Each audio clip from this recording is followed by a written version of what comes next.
All right, hey, trust you are doing well. Want to shoot a quick video. We're going to cut through the bull that you're seeing on social media and in the marketplace. Three distinct individuals we want to talk about so that you can really kind of beware, understand, and really take a look at it. So that being said, what we've been seeing in the marketplace, as I said, three different or distinct kind of approaches to things. One is a seasoned individual that's in commercial real estate, whether it's in multifamily or other facets of it, and they portray or act as though there's been no distress or pressures in the commercial real estate arena over the last 5 years. And again, if you have any basis of knowledge of reality, that's just simply not true. Like, the reality is you had interest rates that skyrocketed in 22 and have remained elevated for the past 6 years. Even with the previous Fed rate cuts, they still have remained elevated. And then the bond market is higher now than it was, 6 months ago. And so again, a lot of these folks that are in, portraying things in social media act as though that nothing's happened. Coupled together with that, you've had inflationary pressures that have cost and driven wages up. You had insurance in many markets, depending on those markets, where insurance costs doubled or tripled. And so then now they're starting to retrace a bit. But so again, what I'm saying is that you have to be, weary of that, because again, that's just the truth, that there have been these pressures in the market. These pressures have manifested in properties across the board of a variety of types, multifamily for sure, as well as we've seen it with storage on new development deals. We've also seen it on some other new development deals as well. And so again, that's part of the thing that you have to take and look at that, I would say, with a grain of salt, where somebody's like, oh yeah, it's been the greatest 5 years of our life, right? And it's like, that's not really an accurate picture of what's going on. And I personally know of individuals that, again, have pressures and distress, but have maybe not spoken about it or whatever. And that's just not congruent to the marketplace, because that's real. And we'll talk about, kind of at the end, there is distressed properties coming in the market, and that's really an opportunity. The second thing we see a lot going on is new people in the marketplace. They're like, oh man, I've done $30 million worth of transactions, or $50 million, whatever it is, their number is. And it's like, meaning they've been in the space or the business over the last 3 to 5 years. And they're like, oh my God, I know everything there is to know, and we're killing it, right? And it's like, okay, well, first of all, I would suggest you probably don't know everything there is to know. Secondly, that they have maybe been in transactions over the last 3 years. So again, it's a newer exposure without having maybe dealt with some of the difficulties that, had arisen in the past overall 5 or 6 years.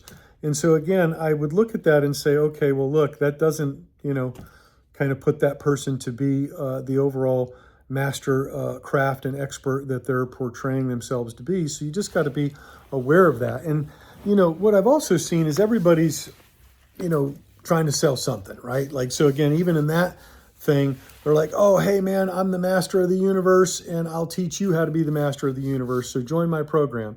So again, there's an angle or an axe to grind with it.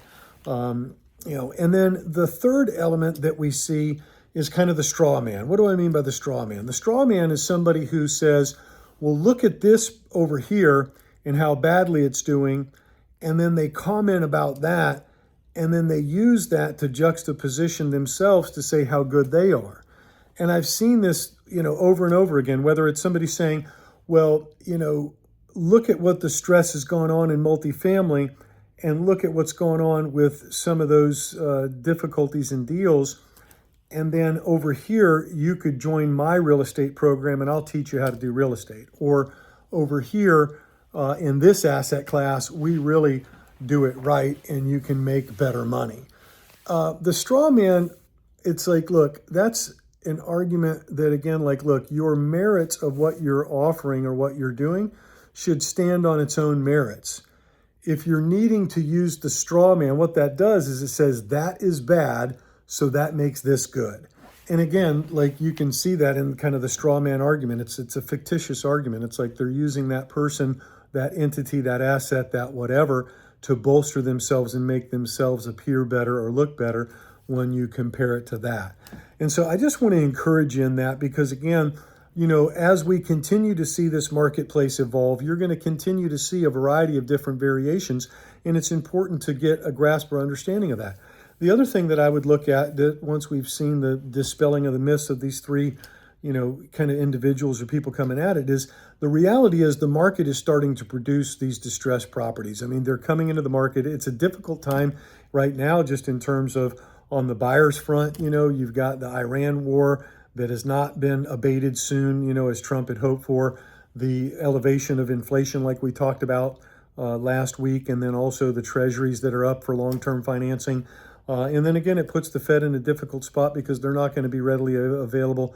Even as Kevin Warsh wants to cut rates, it's not really a proposition to be able to do so.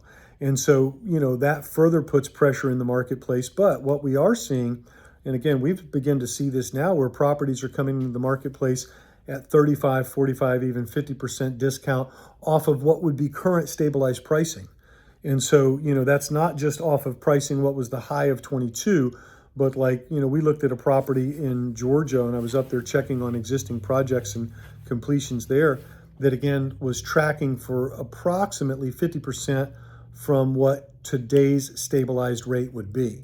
And so that's an amazing opportunity. Now, we didn't move forward on it. There was reasons why, but I'm saying that those are starting to come into the marketplace, and that's what you're going to be seeing over the next 12 to 24 months. And so that presents a significant opportunity. And so again, I just wanted to encourage you to be aware of and think through and look through some of the stuff that you're going to be seeing. You'll be seeing more of those big three, like I just said, coming ahead in the next 12 to 24 months as well. So have a blessed and victorious week, for this is the week God has ordained for you.